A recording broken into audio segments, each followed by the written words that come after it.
Hi guys, welcome on back to another video with me, Jen. So today we're going to be doing a Fallout Vault Suit body paint. I was inspired to do this because obviously the TV series of Fallout came out on Amazon. Let me know in the comments if you've seen it and what you thought of it. I really enjoy the Fallout games, and yeah, it was just something I thought I'd give a try to challenge myself because I've not done body paint in a while.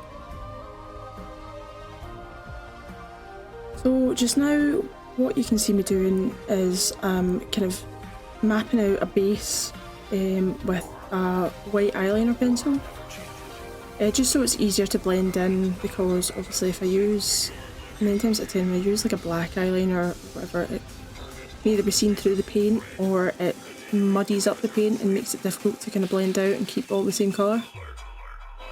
So I'm just adding in the details roughly as to where I want them, and I've mapped out where the neck and the collar are going to be. I'm adding all these little details here. I don't quite know exactly what's the point, because when I paint over it it's going to disappear. So I start off filling in the kind of block colours of the suit, starting off with the collar, which is this kind of deep blue. Trying to colour match certain things like this, because they have their own specific colours, it can be difficult, but once you add the shading and the different little bits towards it, it definitely makes it easier. So trying to find a base colour that will fit the look as a base, and then kind of working on top of it is the perfect way to go with this. So I'm carefully just kind of going over exactly where I've painted. Obviously certain parts will disappear, but I've just kind of kept a mental note in my head of where the lines and things have to go, and I'm referring back to my reference images each time I kind of refill the brush with paint. So I'm just trying to make each side as even as possible, because it's quite a symmetrical suit. There is a lot of, obviously here I'm mapping out, leaving these bits blank for the little silver decals on the suit. I do eventually realise though that this one that I've went round, I don't like the kind of area that I've placed it. You'll see that shortly when I go over it, because I'm just that wee bit too much of a perfectionist to allow it to just kind of stay where it is. So I'm making sure while painting the base that I'm getting all the areas that can be seen, just so there's no kind of patches or blind spots like around the edges of the arms and the shoulders. I'm also only painting one of the arms of the tattoos, just down to the elbow for images.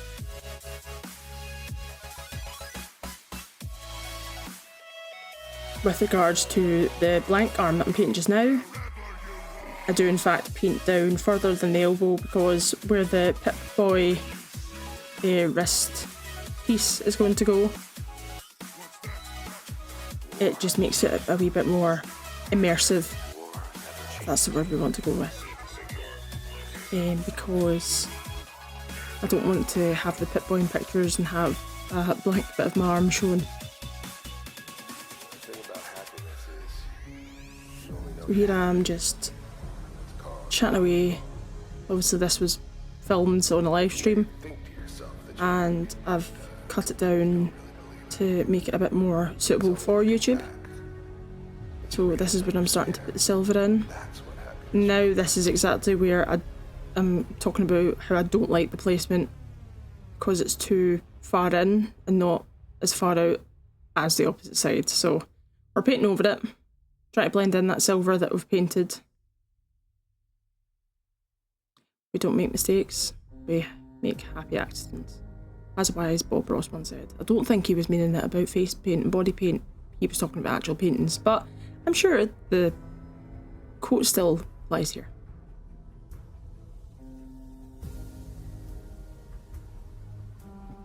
So I'm just getting as much of that arm covered as possible, just so I have a rough idea exactly where the Pip-Boy will cover up.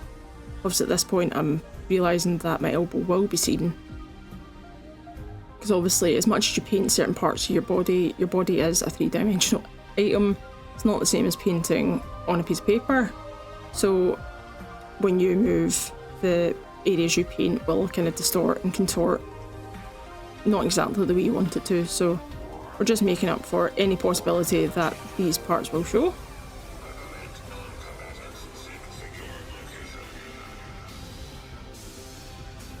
And now that that area has kind of dried off where I covered up the original bit of decoration, we're going back in with that silver paint. And it's a lot more vivid, I would think. Although a wee bit of the blue shines through, but it kind of adds to it. And now we're going right in with that really, really lovely yellow. This yellow paint is one of my favourites because it is really quite opaque, whereas a lot of yellows don't always show up that well. So we're just filling in the kind of zip line and the trim, trying not to blend them in too much. I did realise at this point it was a wee bit silly that I'd started with the blue. I normally start with lighter colours and work to the darker ones, so I was kind of worried in case I ended up blending the blue into the yellow because it's a water-based paint, and I was scared in case I started making it green, but thankfully that didn't happen. So now I'm just going over certain areas, just trying to make them pop with a wee bit of a black outline. This thin lining brush is my absolute favourite for all designs, be it face paint, body paint, detail work. It's really, really good.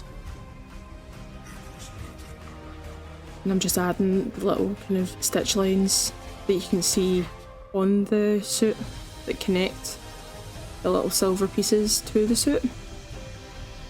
This also acts as a kind of guideline as to where the kind of stitch pattern on the inside of the suit next to the trim goes to, because that area has kind of horizontal lines down the chest area.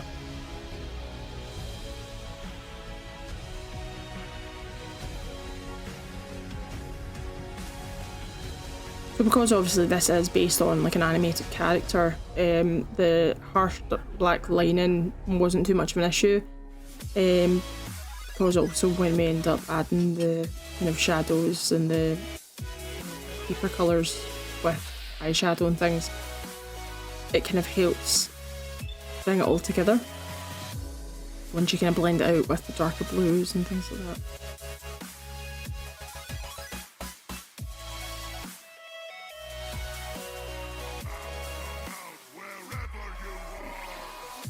And again, we're just going over that little silver decal on the other side of the suit.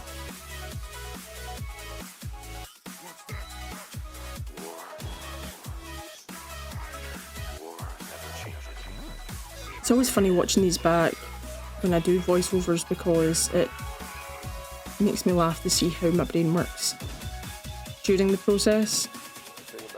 Obviously, I'm a wee bit of a silly goose when it comes to doing these things like on a live stream. I just kind of go with it. But looking back, my god, if I got a concentrated face. And this is me showing off the Nuka-Cola caps that I'd made. I had little craft bottle caps that were blank, so I designed some stickers, printed them out, cut them out, stuck them on, and then painted them up to make them all grimy and dirty. Because 200 years worth of post-apocalyptic debris and ruin will do that to them. And now, back onto what we're here to discuss. I'm adding some highlights onto the silver areas just so they don't look as flat, because obviously with kind of metallic and metal bits, they do capture the light a lot different than fabric does. So we've kind of went in with deeper, kind of darker shadows and then lighter shadows to kind of bring bits forward and push bits back. Because again, obviously we're working with a flat image on a three-dimensional body, so it's good to kind of work that to your advantage and make sure it emphasises it as much as possible. And then at this part I'm just adding in the little kind of, it's, from what I could see on the reference, it's like a tubing kind of wiring of some sorts. I've not fully looked into exactly what it is for, but we've added that in on that side. And now this is me adding in the basis of the stitching for this area. I feel like this kind of really started to bring it together because it just kind of looked like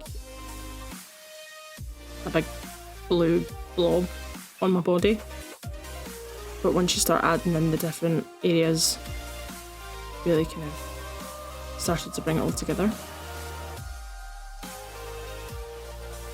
And then I went in just after and putting the lines in with dark blue just to kind of buff out the harshness of the black lining, because obviously it's emphasising that it's supposed to be like stitching, so there is little colour differences within the areas.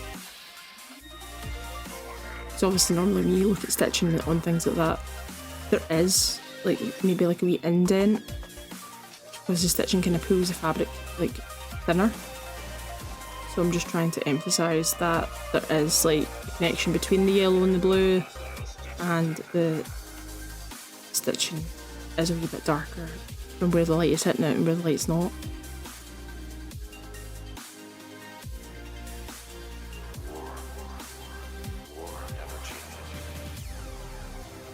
As well with that stitching. Then I'm going in at the armpit area, obviously fabric creases around this area, so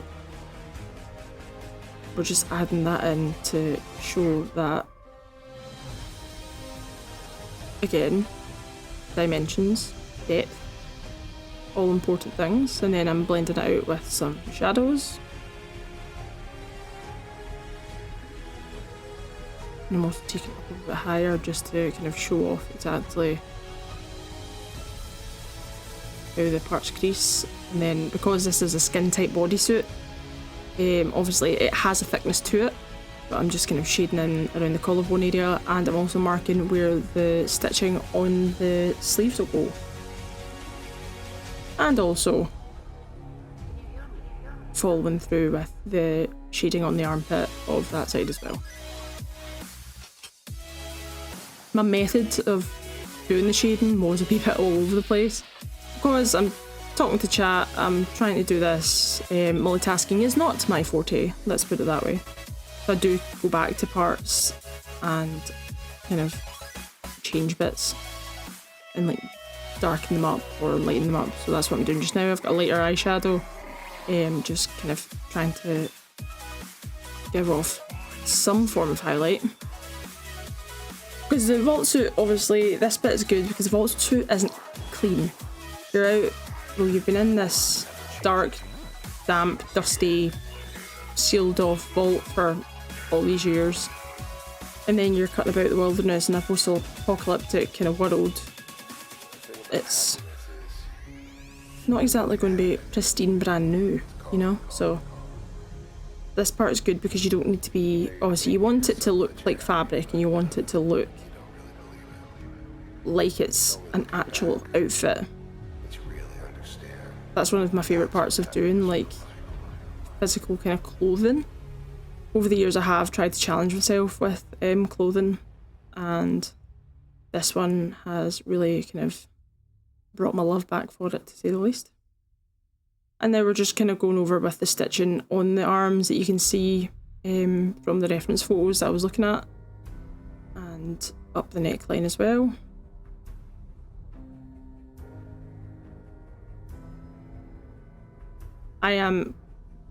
I'm pretty sure I am dancing about to kind of 50s themed music at this point. Obviously I would have had it in the stream, but for copyright reasons we cannot have that. So if you wish to watch this with some 50s Fallout music playing in the background to set the immersion and the ambience, feel free to do so. Again, we're just going in, shading out those lines just to make them look not as harsh. I definitely feel like I could have probably done this bit a wee bit nicer, but if you ever give this a try, maybe do them a wee bit thinner.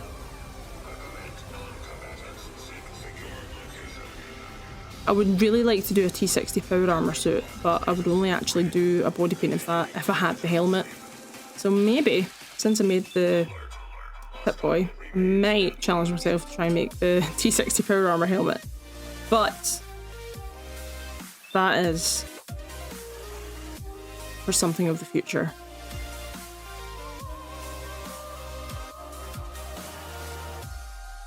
Now we're just going in with some white shadow and giving some more prominent highlights. It kind of blends in with the blue. It helps make areas pop, which is quite nice.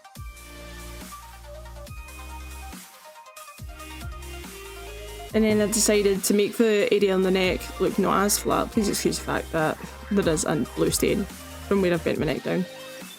I noticed this after and it really irritated me because I obviously couldn't really do much about it without, if I had to wipe it off, I was scared in case I ended up wiping parts off that I'd already done.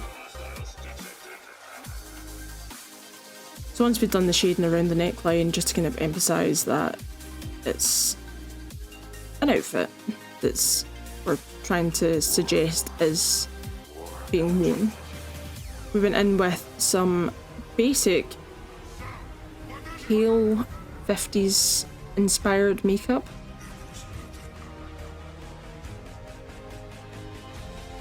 Obviously for the pictures I did kind of exaggerate the contour a wee bit more than should have.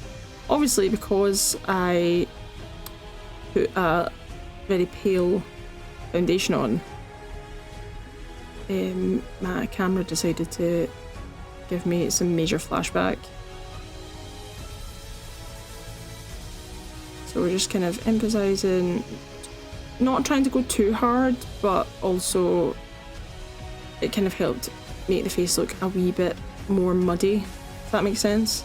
I know that's not exactly what you want to do with makeup, but in this sense, it wasn't too bad. And then we're going in with that winged liner, typical of the era kind of thing. Not too crazy eyeshadow, we've just kind of fingered it out. I also decided to give myself freckles because I'm a sucker for freckles.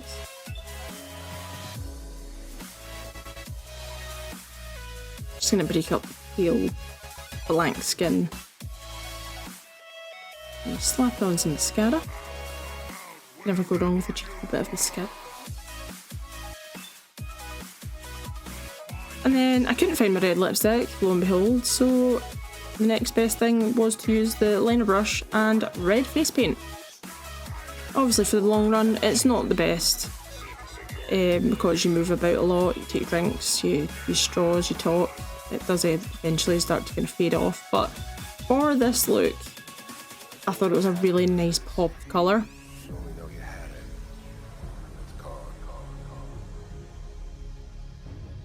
And yeah, apart from the fact that the highlight, the lighting is horrific, and that at the time was my partially unfinished Pip-Boy. It has been painted, I still have to print the screen off to put on the inside, but I'd made that with EVA foam, thin craft foam, little bits and bobs, screws, pins, that kind of thing. An old wire from a broken charger, and made the little Geiger counting radio. This is me playing about with my exposure to try and show the colours and things better. And yeah, that is the final look. I'll show some pictures at the end. But yeah. God, I love myself. Taking it off because it was making my arm really quite rigid to move about. Yeah, I hope you enjoyed this video, guys. If you did, be sure to give the video a like. Subscribe for more content. Be sure to check out my Twitch channel, twitch.tv/JenJustJen, if you want to see more live stream videos like this. And yeah, comment if you've seen the Fallout TV show, and if you play Fallout, what's your favourite game? I'll catch you all in the next one, guys. Thank you very much again. Bye.